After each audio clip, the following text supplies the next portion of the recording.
Le premier jeu de la boîte du héros du mois de mai, c'est Empire du Nord. C'est un jeu de gestion compétitif où chaque personne va avoir son propre clan et sa propre façon de jouer. Empire du Nord, c'est un jeu de gestion dans lequel vous allez être le responsable d'un clan, chaque clan ayant ses particularités, votre objectif étant d'avoir le plus de points possible sur la piste des scores. La partie s'arrêtera dès qu'un premier joueur atteindra 25 points. Vous ferez alors le dernier tour dans lequel vous êtes afin de pouvoir voir à la fin qui a comptabilisé le plus de points. La mise en place est assez simple. Vous avez chaque personne qui possède son clan avec ses cartes, ces 3 cartes de base qui sont des cartes moins colorées. Par exemple, vous allez voir ici que la carte de base par rapport à la carte du clan est différente. Les cartes de base vont donc ici, ce sont vos 3 champs que vous avez dès le début, et vous récupérez les ressources qui y sont associées. Ce sont votre réserve pour commencer la partie. Ensuite, au niveau du plateau commun, vous avez ici la roue des 5 actions qui est à mettre de façon aléatoire. Vous avez juste besoin de faire en sorte que ça fasse le cercle.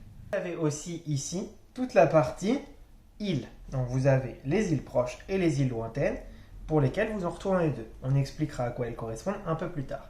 Chaque personne a aussi ses 2 jetons actions qui correspondent à sa couleur, plus le panneau ouvrier dépensé de sa couleur, son petit pion de sa couleur sur le tableau des scores et les bateaux qui correspondent à son clan. Un des joueurs prend le pion premier joueur et débutera ainsi la partie. Une partie d'Empire du Nord, ça va être en plusieurs étapes. Vous allez toujours avoir les mêmes étapes qui vont se répéter jusqu'à ce qu'un des joueurs arrive à 25 points ou plus. Au début de la partie, vous allez chacun piocher 5 cartes ici. Donc 5 cartes. Et vous allez décider d'en garder donc sur ces 5 cartes uniquement 3. Les 2 autres vont être défaussées face visible à côté de votre pioche de clan. Ensuite, donc ça c'est uniquement pour la mise en place. Tous les tours de jeu se passent pareil. Vous piochez. Donc vos 3 cartes sont toujours de côté, c'est votre sélection. Vous piochez 4 cartes. Sur ces 4 cartes, vous pouvez décider d'en garder une ou plusieurs. Mais pour chaque carte que vous gardez, un petit ouvrier, vous en avez 5 qui vous sont donnés au début de la partie, est dépensé. Un ouvrier dépensé va sur la carte ouvrier dépensé et pour cette manche, il n'est plus utilisable. Donc moi, je vais en garder une carte et je vais jeter les 3 autres. De l'autre côté, Margot va donc jeter 2 cartes et en garder 2 et donc dépenser 2 ouvriers. Ensuite, le tour est au premier joueur. Vous avez plusieurs possibilités.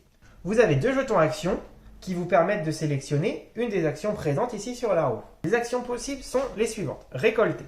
Ça vous permet de gagner les marchandises de 1 et avec un icône de citrouille. C'est pour représenter les champs. Les champs, c'est vos 3 cartes de départ et les autres cartes qui auront un icône de citrouille, comme ceci. Vous allez donc sélectionner le champ que vous voulez récolter et prendre donc les ressources associées. Peupler vous permet d'ajouter un petit bonhomme, un villageois ou une villageoise, ça c'est comme vous voulez, de votre stock, donc de la pioche, de la réserve, donc ici, et de pouvoir le mettre dans votre clan. Ça vous fera un ouvrier de plus pour tout le reste de la partie. Explorer vous permettra de piocher la première carte de votre pioche et de la garder en main. Construire va vous permettre de placer gratuitement une de vos cartes en main sur le terrain. Et certaines cartes vous demandent aussi cette action spécifique pour faire quelque chose. Et naviguer va vous permettre de prendre un de vos bateaux et de le placer tout en haut de la piste de navigation. On va approfondir la navigation juste après. Au niveau des actions, vous pouvez les faire donc via vos pions actions, mais ceux-là sont utilisables donc. Vous allez dire, je récolte. Vous allez faire l'action, je vais prendre, on va dire, 2 poissons dans ma mare au saumon, hop, et les mettre dans mon stock personnel. Imaginons que la personne en face va décider de faire une exploration. Elle va prendre une carte, la mettre dans son deck.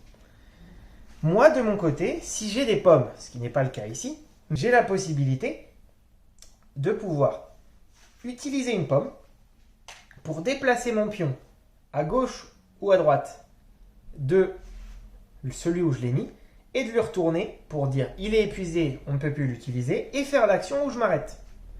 Donc par exemple, mon pion aura servi à récolter, le tour d'après ou plus tard dans la manche, je peux décider en utilisant une pomme de dire je veux aussi peupler. et donc prendre un ouvrier que je vais mettre à côté. Vous avez donc deux types de cartes que vous pouvez piocher. Vous avez les cartes lieux qui sont sur un fond en bois et qui vont vous demander de les payer pour les placer. Donc il faudra dépenser les ressources écrites dessus pour pouvoir les jouer. Et vous avez les cartes boost qui auront un petit drapeau rouge avec une action à réaliser pour pouvoir les jouer. Par exemple, cette carte-ci va vous demander d'explorer pour pouvoir la jouer. Là, le joueur ayant fait l'action explore au tour d'avant, il peut immédiatement jouer une carte boost demandant cette action. Par exemple, il a pu explorer, il va donc utiliser la carte qui est une carte à utilisation immédiate. Il va donc faire l'action et défausser sa carte qui va retourner dans la défausse, là où il y a les cartes qu'il a achetées depuis le début. Vous avez donc la possibilité de jouer votre tour avec toutes les ressources que vous avez et autant que vous voulez. Vous pouvez dépenser vos ouvriers pour activer des cartes, ce sera précisé. Vous pouvez payer plus de lieux pour pouvoir en construire, le but étant d'avoir le plus gros village pour marquer plus de points, etc.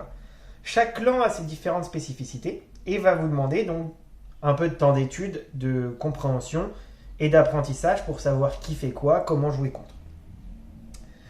Au niveau d'un tour, donc, vous allez pouvoir mettre vos deux pions, faire les actions qui sont dessus, les déplacer, faire comme ça pour chacun des joueurs présents, choisir aussi de ne pas les déplacer, et nous allons terminer le tour.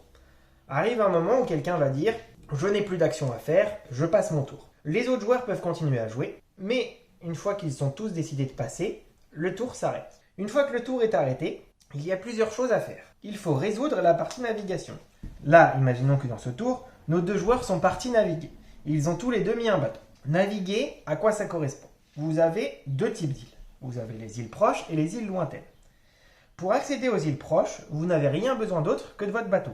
Vous mettez votre bateau, vous pourrez y accéder. Pour accéder aux îles lointaines, vous êtes obligé, pour pouvoir y aller, de mettre un poisson au moment où vous décidez de naviguer sur votre bateau. Cela vous permet donc d'accéder aux îles lointaines, il vous faut des provisions. À savoir que pour ce genre de choses, seul le poisson est autorisé. Pas les pommes, pas des pièces d'or, rien du tout. Juste des poissons. Ensuite, qu'est-ce que vous pouvez faire sur ces îles? Sur les îles, si vous arrivez simplement avec votre bateau, vous pouvez décider de les piller.